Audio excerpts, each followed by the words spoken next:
Hola, buenos días, buenas tardes, buenas noches. Soy Salvador Torres de la Asociación por el Alquiler Público y Asequible de Barcelona. Hoy estamos montando este pequeño debate que se trata de hablar sobre el derecho de retracto frente a los fondos buitres inmobiliarios.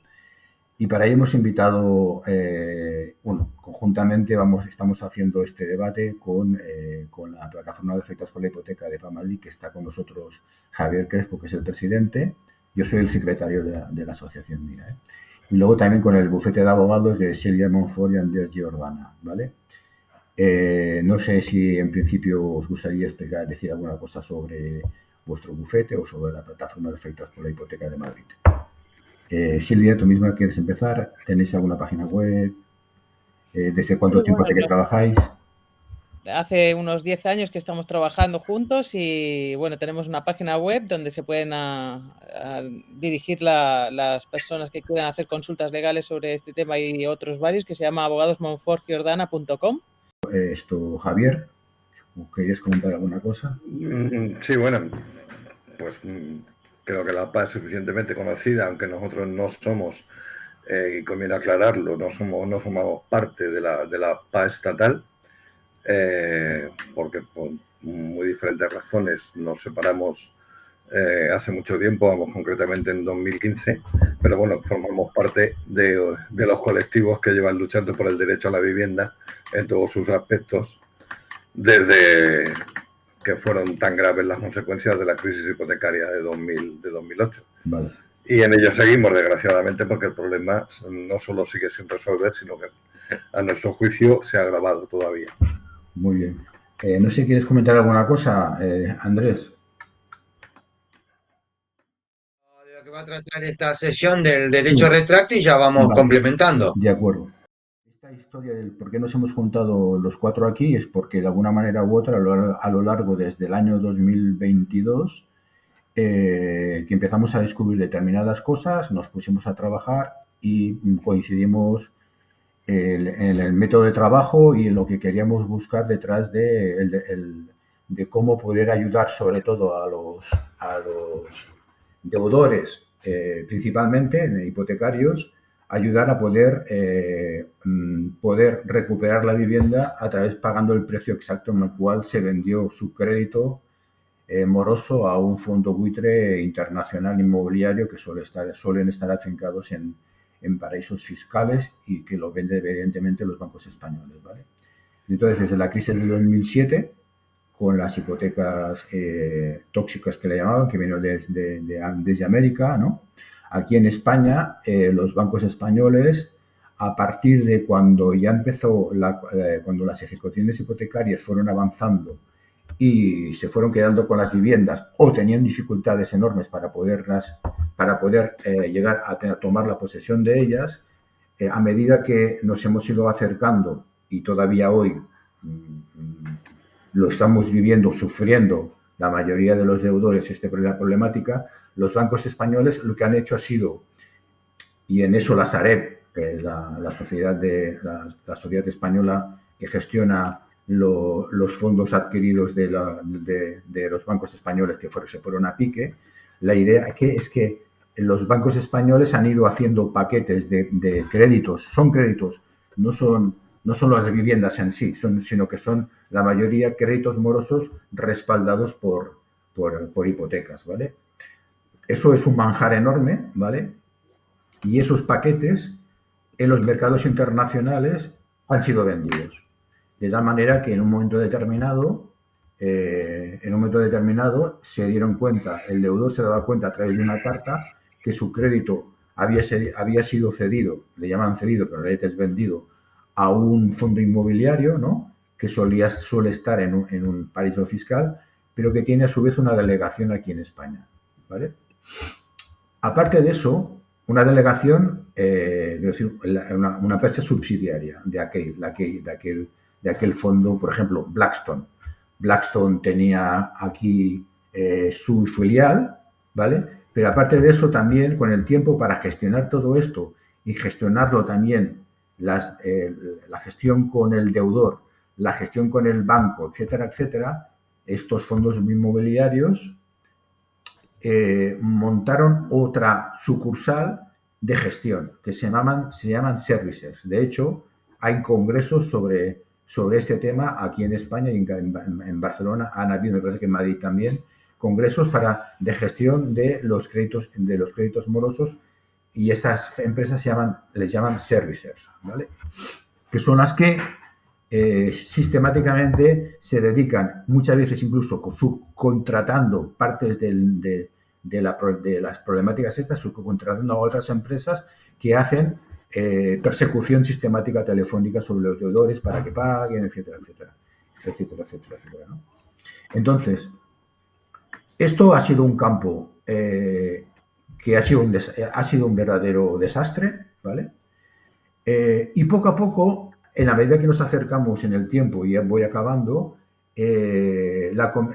tanto Europa como también España han intentado meter ahí un poco de legislación para que no hubieran abusos exagerados en este tema, ¿vale? Esto todavía lo estamos estudiando, no lo tenemos todavía estudiado del todo, porque tampoco, incluso en este momento, no sabemos, porque no nos ha dado tiempo de saber si una legislación que ya parece que está a nivel europeo ha sido transferida también a nivel de legislación española, pero sí que es verdad que había un anteproyecto y todo eso lo iremos viendo a lo largo de 2 sesiones. En esta primera sesión intentaremos un poco configurar para que la gente entienda en dónde se encuentran los que están afectados, y en el próximo día que haremos una segunda sesión, los 4 también, intentaríamos también buscar alternativas y como soluciones, maneras de defenderse, etcétera, etcétera. Esa sería la idea básica, ¿vale?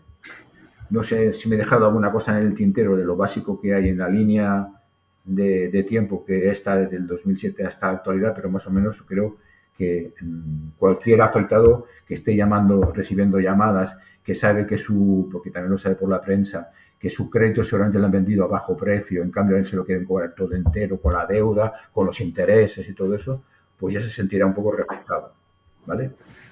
Antes de empezar con la primera pregunta, no sé si queríais comentar alguna cosa sobre esto. En principio no. Vale. ¿Empezamos ya? Bueno, pues la primera pregunta que os quería hacer es ¿de dónde surge el derecho? Bueno, se llama derecho de tanteo y retracto, ¿no? ¿De dónde surge y eso qué relación tiene con el Código Civil? Porque me parece que es incluso hasta del siglo XIX. Y si los abogados que estáis más metidos en eso... Diferenciarlo, una cosa es el tanteo y retracto cuando viene de un contrato de arrendamiento y otra cosa es el derecho de retracto litigioso cuando estamos hablando de la compra-venta en una vivienda que proviene de una hipoteca.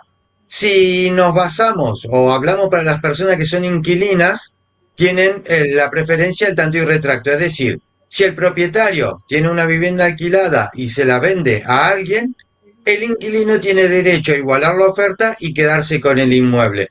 Por eso es normal encontrar en los contratos de arrendamientos que se renuncia a ese derecho. Pero claro, cuando lo hace de particular a particular no podemos hablar de cláusula abusiva, pero cuando son empresas como la Sareb que alquilan y lo ponen, pues tendrían que demostrar que realmente se ha informado y dado el conocimiento a las personas para que eso no sea considerado una cláusula abusiva y por lo tanto nula. Ese es uno de los puntos a luchar en el caso de cuando sean fondos buitres, fondos de inversión o los bancos. Vale. ¿Y en el caso del crédito litigioso, Silvia o...? En el caso del crédito litigioso, España ya lo dice, el Código Civil tiene que ser un crédito litigioso. ¿Qué significa? Primero, ¿cuál es el sentido de que sea el derecho retracto en el crédito litigioso? El legislador, en su momento, no ahora que ya están tal vez más pervertidos que nunca, en su momento la idea era para desjudicializar, para reducir la cantidad de juicios, es si se le debe dinero a un prestamista, a un banco o quien fuera, una forma de solucionarlo es si ese banco se lo vende a un tercero, que el deudor pueda pagar por lo que se vendió y se acaba el juicio. Eso es el sentido de la ley. ¿Qué pasa? Como hay una serie de requisitos donde nos dicen que al margen de los 9 días que habría para igualarlo, esa no es la parte más importante. La parte más importante es el crédito individualizado, es saber el precio por el cual se ha vendido. Y eso, recuerdas algo que llevamos ya años, Mm. del 2020, 2021, luchando contra esto, la venta de en globo, a la alzada, Vale, el pero Supremo, la idea básica para que quede más clarito es que el Código Civil es del siglo XIX, ¿no? sí, Vale, entonces, que viene del antiguo derecho romano, vale, o sea, en principio, repites otra vez, o sea, que el derecho de retracto significa que... que cuando le debemos a un banco y el banco, entidad financiera, fondo buitre, nos hizo un juicio Mm. y estamos en medio de un juicio, ese banco se lo vende a un fondo buitre, como decir, no sé, lo tenía a PPY, se lo vende a Bozo, ¿no? Y quien se subroga, ahí tenemos el derecho de igualar la oferta y por lo tanto se acaba el juicio. O sea, Vale, igualar la oferta por lo que hayan vendido. Normalmente es el 30% de la deuda. vale, muy bien, muy bien. Entonces, lo que ha pasado en la actualidad es que los bancos españoles han hecho paquetes de créditos, ¿no? Y los han vendido. Y los han vendido Exacto. seguramente, por lo que todo el mundo entiende, a muy bajo precio, ¿vale? Entonces, 20 o 30% normalmente. vale. Entonces, ahí la problemática está en que se niegan a vendértelo. ¿Es así o no? Porque me Sí. parece que Sí, incluso... porque se amparan en que lo han vendido a precio en globo. Yo recuerdo hace unos años llevábamos juicio diciendo al juez, a ver, si se ha vendido por 10.000 millones de euros y hay tantas viviendas y cada vivienda debía tanto, aplicar la regla de la prorrata. A cuánto se ha vendido y cuánto era mi deuda. Tal porcentaje es por lo que se ha vendido. Eso se ha encargado el Tribunal Supremo, creo que es la sentencia, la del 2020, la que mencionabas, en la que dicen que eso está prohibido. Sí, La regla de la prorrata no está sí, permitida. es la sentencia del Tribunal Supremo 505/2020. En eso, que en todo caso lo Exacto. hablaremos un poco más adelante. No sé, Javier, si tú en este tema, cómo fuiste encontrando en la plataforma de afectados por la hipoteca, en la medida que ha ido pasando el tiempo, cómo eso ha ido incidiendo en la mayoría de la gente afectada que os llega a la plataforma. Sí, a ver, desde el momento en que a nuestro juicio, y me imagino que al vuestro estaréis de acuerdo, en que esto no es nada más que el producto de una organización, un entramado establecido previamente, en el cual los bancos españoles, en general no solo los españoles, porque eso es un problema que es absolutamente trasladable a cualquier país europeo, los bancos españoles tienen un problema de morosidad, cuando tienen que pasar las pruebas de estrés, que habría que creérselo, pero bueno, vamos a hacer el esfuerzo de creérnoslo. Entonces, ¿cuál es la forma de reducir estrés, de reducir sus balances? Un asunto tan importante como es la morosidad, pues es quitarse lo que en inglés se llama los non-performing loans, son los créditos morosos, que es bastante más fácil de entender. A pesar de que hoy se están metiendo en esas carteras de venta créditos que aún no son morosos. Hoy ya hay hipotecas que el banco prevé que van a ser morosas, pero que aún no lo son, con lo cual ya están un paso más adelante. Entonces, esto no es producto de algo que no sea algo organizado. Nosotros estamos convencidos de que estas ventas son un pacto en el que el Banco Español, junto con el fondo inversor, el gran fondo generalmente americano, crean una empresa intermediaria, generalmente no, siempre en un paraíso fiscal, que es a la que se le cede el crédito. Luego ya me imagino que Salva, que de esto creo que sabe bastante más que yo, podrá explicar cuáles son las ventajas a nivel contable y fiscal para los bancos en España, pero esto, que nos quede claro a qué obedece. Y luego lo que se está viendo es que esto cada vez se está incrementando.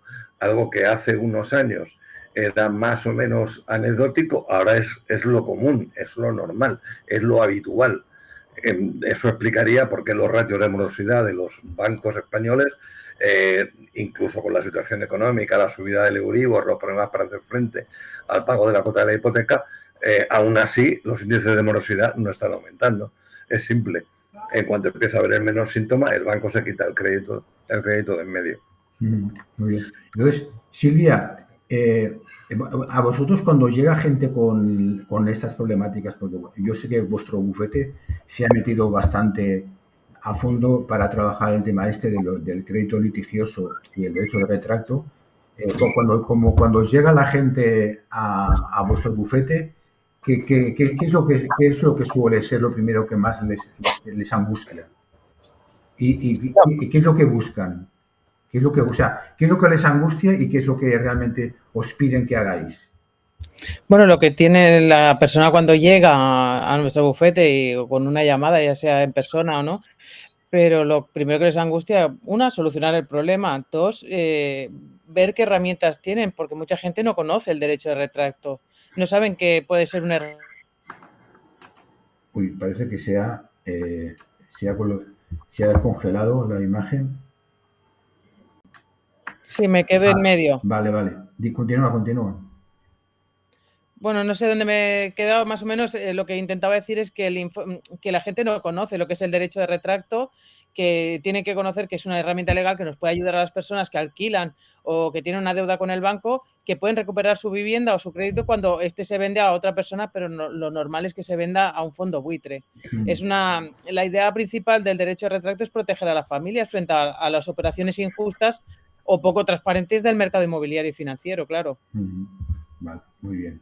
Bueno, pues... Yo lo que sí matizaría, porque muchas personas cuando llaman siguen hablando de la titulización, y siempre les dejo claro que la titulización era el poner en un fondo de inversión la deuda, el crédito, y aquí lo que estamos hablando en las ventas ya es, se venden las dos cosas, la deuda y el inmueble, ya es una cesión en toda regla de lo que estamos hablando, que es lo que ahora normalmente se hace, que venden todo. Vale, sí.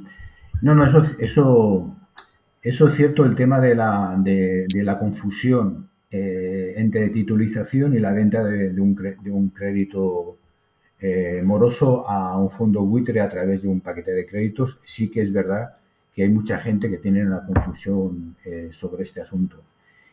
El hecho de que, bueno, ahora os explico un poquito yo, el hecho de que nos encontremos los cuatro aquí es porque en el 2022 descubrimos que a través de una noticia de un diario español, del Confidencial, de que la agencia tributaria había levantado actas de multa a unos cuantos fondos inmobiliarios extranjeros que habían comprado paquetes de deuda con garantía hipotecaria a los bancos españoles, ¿vale? Y que cuando hacían la declaración del impuesto de sociedades, ¿vale?, declaraban que los habían vendido, los habían comprado a un determinado al precio que los habían pagado en el remate de la subasta hipotecaria. Claro, cuando un fondo buitre compra una deuda al remate y con la garantía hipotecaria al remate en una ejecución hipotecaria, significa que es tanto el valor de la vivienda, de la deuda, como también de los intereses y por lo tanto se pueden quedar con la vivienda, ¿vale? Ese es el valor máximo que hay ahí en el mercado. Lo que ocurre, como ha dicho antes el Andrés, es que los venden no al precio en el cual se adquiere supuestamente el fondo buitre, la filial española, la adquiere en el remate, en la subasta, sino que lo venden a un precio inferior. ¿Por qué? Porque han llegado a un acuerdo fiduciario entre el fondo buitre y el Banco Español, por lo tanto, están compinchados, por el cual lo venden a un precio más bajo. Ese precio más bajo se vende a una matriz en un paraíso fiscal y eso se hace para poder no tener que pagar impuestos en donde se realizan las plusvalías. Llegado un momento determinado, mientras al deudor se le continúa exigiendo el pago de la deuda entera, más los intereses moratorios, etcétera, para el que acaba, evidentemente, muchas veces en que se acaba quedando el fondo buitre con la vivienda, con toda la deuda para el deudor. Esa vivienda, en el momento en que se venda nuevamente en el mercado, se echa al deudor, por ejemplo, lo que sea, ¿no? Se echa al deudor o lo que fuere, ¿no? Y se vende y se vuelve a vender, entonces el fondo buitre dice que lo compró al precio del remate en la subasta y tiene que pagar el impuesto de sociedades sobre esa cantidad. Pero en realidad lo ha comprado por un precio mucho más bajo, porque ha habido un acuerdo privado delante de un notario español, ¿vale?, que el precio es mucho más bajo. Eso significa, uno, que el precio es individualizado obligatoriamente. ¿Por qué? Porque se tiene que declarar luego las plusvalías en el impuesto de sociedades en donde se realizan, que es en el país, en este caso en nuestro país. Entonces fue cuando Hacienda levantó esas actas, que es cuando nos enteramos nosotros a principios del año 21, eso empezó en el año 21, ¿vale?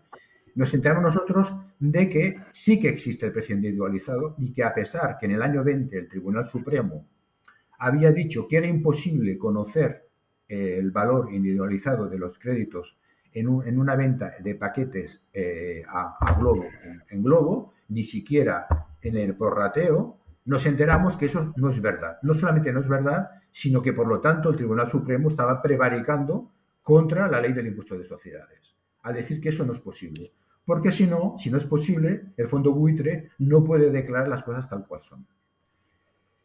Entonces, básicamente la idea sería que tendremos que saber cuál es el precio individualizado de la venta, del precio individualizado en que se vendió directamente cuando se hizo el acuerdo privado, y no el precio del remate que hay en la subasta, ¿vale? Y en eso es lo que hemos estado trabajando este largo tiempo y hemos ido descubriendo muchas cosas. Entonces, la idea básica sería, actualmente, más o menos en este punto en estas investigaciones que hemos ido tirando adelante, ¿en dónde más o menos nos encontramos? No sé si Andrés, Javier, Silvia. Sí, lo explico yo si quieres. Perdona un momento, Andrés, por apostillar algo a lo que acaba de decir Salva, porque es importante decirlo para que la gente que nos escuche sepa cómo funciona realmente la administración de justicia de este país. A esas inspecciones que comentaba Salva, de la agencia tributaria, los fondos recurrieron ante el TEAC, el Tribunal Económico Administrativo Central. Como normalmente las resoluciones del TEAC suelen ser favorables a la agencia tributaria, ¿qué han hecho los bancos? Que llevan tiempo haciéndolo. Y es recurrir todas esas resoluciones y pedir amparo ¿a quién? O sea, los grandes despachos de abogados del sistema financiero, ¿a quién quieren recurrir? A su hermano mayor, que es el Tribunal Supremo de este país. O sea, quieren que la resolución del TEAC luego pase por el Tribunal Supremo, que desgraciadamente nuestra experiencia es que el Tribunal Supremo al final actúa eso, como el gran hermano mayor de los abogados defensores del sistema financiero, para que el Tribunal Supremo inhabilite cualquier resolución del TEAC en el cual sean sancionados por esta operativa en la que les permiten todo ese mangoneo, no solo económico, sino que no va en detrimento solamente de los hipotecados, va en detrimento de todos los ciudadanos a los cuales se les roba la cartera a través de un fraude fiscal gigantesco. Vale, ahora le doy la palabra, Andrés. Javier, ya que te has metido en este asunto, porque entonces, si el Tribunal Supremo emite una sentencia que va en contra incluso de la ley del impuesto de sociedades, ¿esto qué nombre tiene? Se llama prevaricación. Se llama prevaricación. Pero vamos, el Tribunal Supremo nos tiene muy acostumbrados. Es una palabra que parece que estamos acostumbradísimos a que el Tribunal Supremo prevarique en todo lo que tenga que ver con los intereses del sistema financiero. En ejecuciones hipotecarias es asiduo. El problema es que por encima del Tribunal Supremo solo está el Tribunal Constitucional o el TJUE, y las sentencias del TJUE, del Tribunal de Justicia de la Unión Europea, son difícilmente aplicables en el derecho nacional desde el momento en que la Administración española de Justicia, pese a que está obligada por ley a aplicar el derecho de primacía del derecho comunitario, es absolutamente insumisa y rebelde al derecho comunitario, no lo aplica. O sea, el Tribunal Supremo nos tiene acostumbrados, de eso podría hablar Salva y Silvia, que lo conocerán igual o mejor que yo, nos tienen acostumbrados a que son absolutamente insumisos. Se pasan la jurisprudencia del TJUE por el forro, vamos, directamente. Vale. Y en esto, pues me imagino que lo que se busca... Para posterior un poquito más con lo que estabas diciendo, Javier, en este periodo de tiempo, desde la sentencia de la 505-2020, que el Tribunal Supremo dice que no es imposible saber el precio individualizado hasta la actualidad, ¿vale? Y por en medio, casi al año siguiente, cuando empiezan a salir actas de multa de la agencia tributaria contra las declaraciones del impuesto de sociedades de los fondos buitre, nuestra sensación es que hay un silencio absoluto. No hemos sido capaces de encontrar ninguna información más de ninguna clase respecto de lo que ha pasado con eso, ¿no? No, estás en Madrid, igual, como estás en el medio de la situación. Puedo contar una anécdota que es de hace por lo menos un par de años. En una reunión que mantuvimos como PA Madrid, que mantuvimos con un grupo de senadores del Partido Socialista Obrero Español en el gobierno, fue una reunión un poco atropellada porque estaban en un pleno y tenían que votar y se acortó bastante la reunión. Nosotros en principio íbamos por otro tema, pero fueron ellos los que justo antes de dar por finalizada la reunión, fueron ellos los que nos comentaron antes de salir: oye, por cierto, ¿sabéis que la agencia tributaria ha abierto expediente de sanción contra los fondos buitre por la venta? Claro, nuestra sorpresa, joder, nosotros sí lo sabíamos. Pensamos que lo que no lo sabíais erais vosotros. O sea, el silencio no es por desconocimiento, eso te lo garantizo. El silencio obedece a razones de otro tipo. De hecho, y no quiero extenderme mucho porque tenemos limitaciones de tiempo, pero tú lo has comentado, la ley, el proyecto de ley, creo que se llama de administradores y compradores de carteras de créditos, va en ese sentido. Desgraciadamente, como tú has dicho, yo tampoco lo conozco al detalle, pero es un anteproyecto de ley. O sea, la intención es que se convierta en ley. El fondo es facilitar aún más estas ventas, porque es política, porque realmente este anteproyecto es la transposición al derecho nacional de una directiva de la Unión Europea de 2021. Y la Unión Europea, no solo el gobierno español, sino la Unión Europea está muy interesada en facilitar este tipo de ventas porque es una forma de rescatar los balances de los bancos europeos. Vale, entonces ahora Andrés y Silvia, en el caso del tema, vamos a meternos un poquito más en el tema del precio individualizado.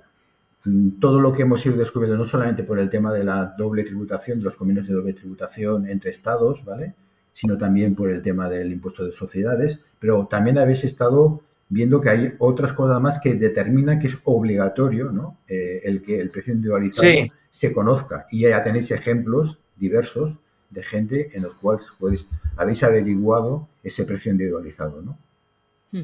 Sí, así es. Nosotros hemos primero trabajado mucho con los notarios, o sea, trabajado con los notarios, requiriéndole a los notarios de la que han firmado, porque en todas las escrituras o cuando se hace una sesión de remate a un tercero, siempre ponen poder notarial otorgado y ponen anexo.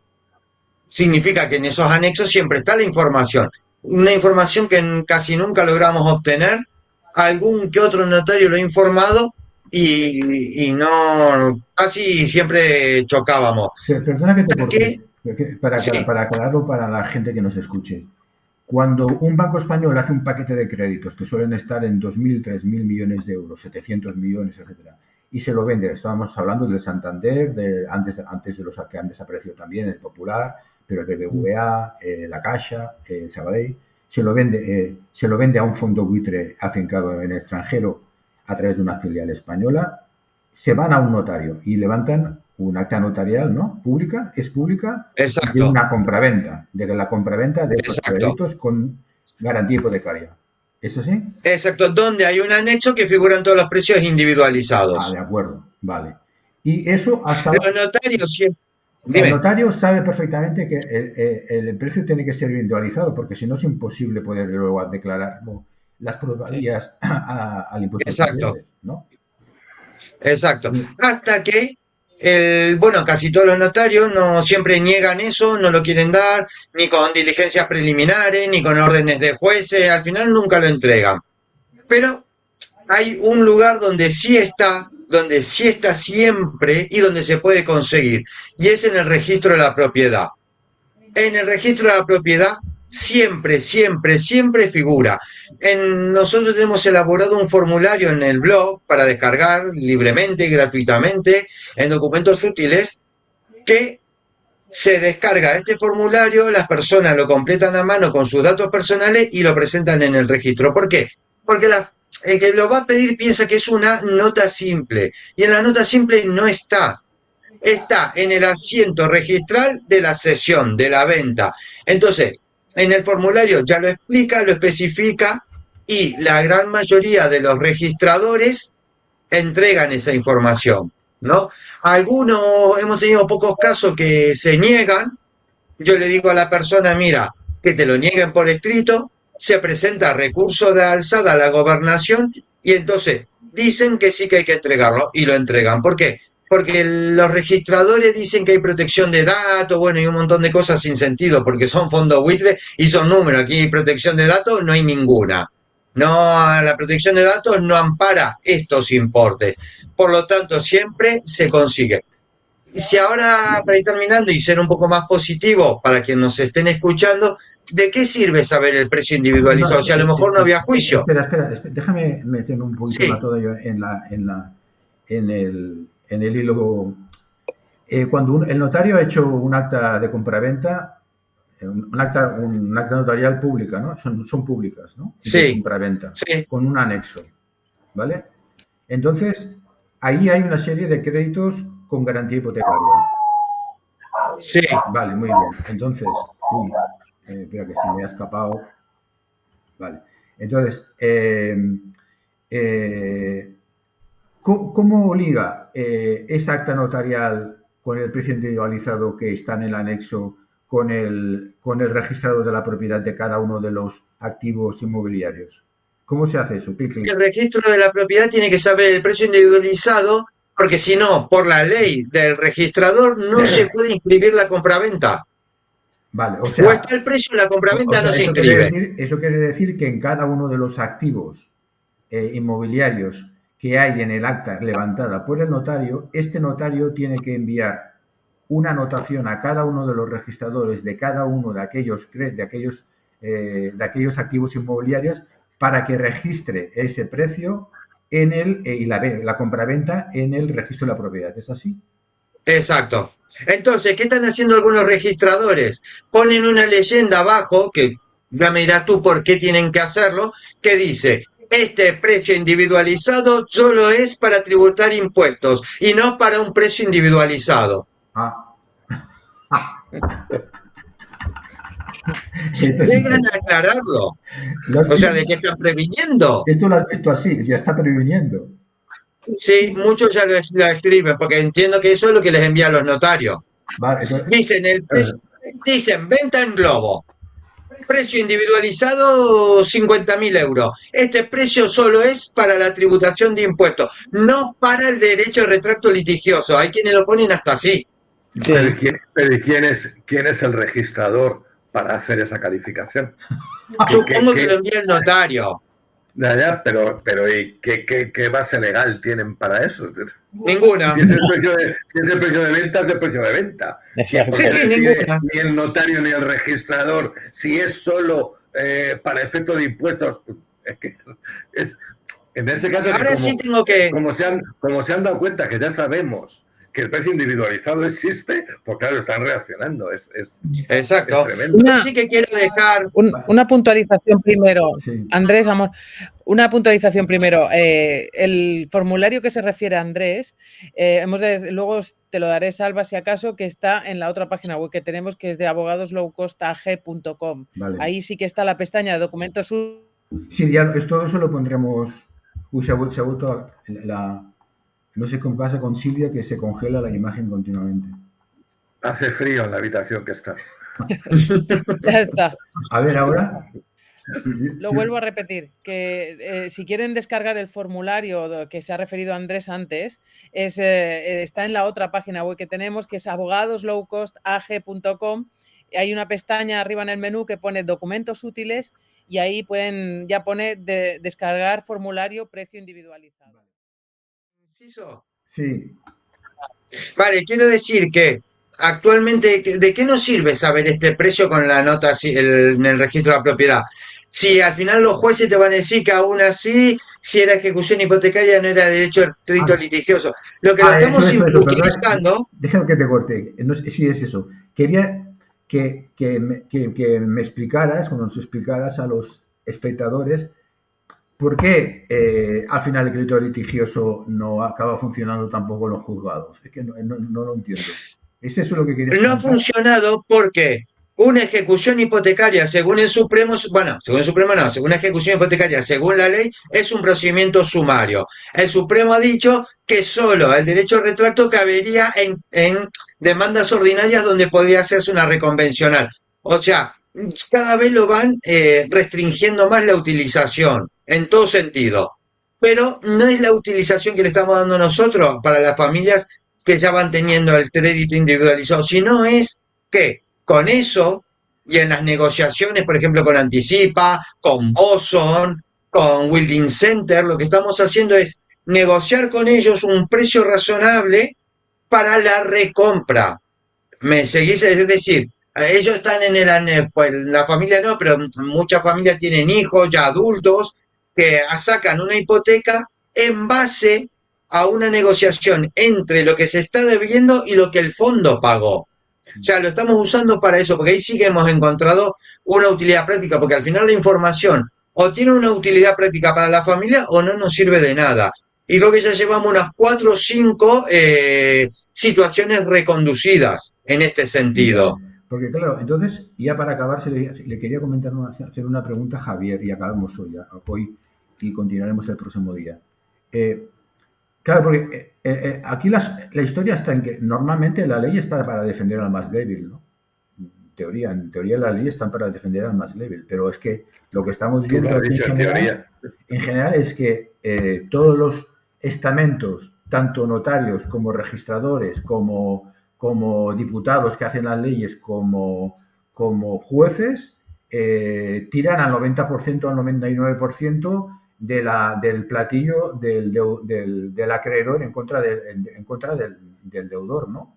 Pero claro, eso lo que hace es aumentar la litigiosidad en general en toda la administración de justicia, porque sería mucho más sencillo, ¿no?, que si realmente el precio que valía la vivienda era por el que se queda, si el banco vende el crédito a un precio bajo, en realidad realmente es el precio el que le costaba al banco esa vivienda. ¿Por qué no se evita echar a las familias que se queden sin vivienda y se hace realmente una negociación, como está diciendo ahora el Andrés, que se basara sobre la capacidad de pago de la familia, etcétera, etcétera, etcétera? Me parece que en eso también para Madrid, y nosotros con vosotros colaboramos, hicisteis algún movimiento a nivel legislativo tiempo atrás, ¿no? Sí, es que está claro, tú lo has dicho, el sentido común dictaría que lo lógico es que cuando el banco piensa en vender la deuda de un deudor que tiene problemas para hacer frente al pago de su hipoteca, es que dijera, oye, pues mire, tengo la posibilidad de vender esto, ¿por cuánto me debe usted? 80.000, lo voy a vender por 40.000. ¿Me lo puede usted pagar? Pues claro, se acabaría con la conflictividad, se acabaría con la ruina de miles y miles, cientos de miles que hablamos de miles, no, cientos de miles de familias, pero no, por encima del sentido común y de los intereses de las familias está el sacrosanto interés del mercado, en este caso concretado en el sistema financiero. Ellos le sacan mucha más rentabilidad, porque tú lo has comentado, las ventajas contables y fiscales son muy poderosas frente al pobre interés de una familia. Vale. Nosotros llevamos, o sea, pero es que esto no es que lo digamos nosotros, nosotros hace ya muchísimo tiempo rescatamos, viene de cuando la señora Soledad Becerril fue defensora del pueblo. Esto fue en el gobierno del Partido Popular. Creo que fue en torno al 2015. Hizo un informe para el propio secretario de Estado de Economía del gobierno de entonces, que evidentemente entonces no era ni Rajoy, creo que entonces era... Montoro. No, sí, ya era Rajoy. Ya era Rajoy, sí, sería Montoro. En el que hacía hasta... después de un exhaustivo análisis de eso que estamos comentando, hacía unas recomendaciones que era, por un lado, extender el derecho, las dos más básicas y las que encarecía más fuertemente, era extender el derecho de retracto a los créditos no litigiosos, cosa importante porque el fárrago, lo que ha explicado Andrés, de lo que se considera litigioso y no, lo que hace es complicar de manera que al final la familia afectada no puede acceder a estos derechos, y la otra era que se convirtiera en no obligatoria la notificación de la cesión o venta del crédito. Eso estamos hablando casi de un remoto pasado con un gobierno del Partido Popular. ¿En qué ha quedado todo eso? Yo te refresco.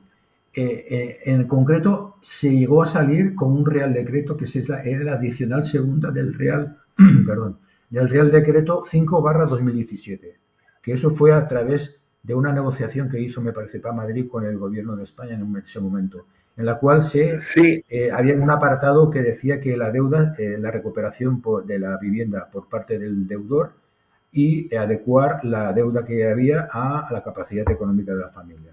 Eso lo tenemos en la página fue una modificación del Código de Buenas Prácticas que se ha ido modificando a lo largo del tiempo, el Código de Buenas Prácticas de 2012, en el que se incluía una disposición, creo que era, no recuerdo si era final o adicional.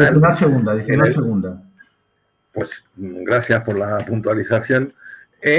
En el que el propio gobierno, entonces el ministro era de Economía, era de Guindos, en el que decía que el gobierno se comprometía, por ese Real Decreto, se comprometía en el plazo de 8 meses a legislar la posibilidad de que las familias ejecutadas en una ejecución hipotecaria pudieran recuperar la propiedad de la vivienda que ya habían perdido a través de una negociación de volver a recomprar, teniendo en cuenta el precio, lo que ya pagaron en su momento de hipoteca, el valor actual.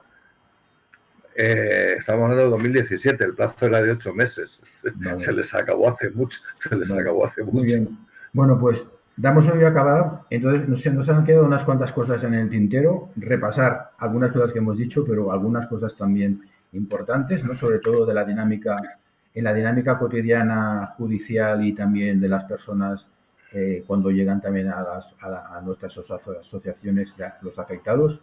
Y eso lo vamos a dejar para otro día, para no alargar mucho este debate, y por lo tanto a la gente que nos está escuchando y le interesa la segunda parte de este debate que estamos haciendo entre los cuatro, lo vamos a dejar para de aquí un par de semanas o 3 y publicaremos también.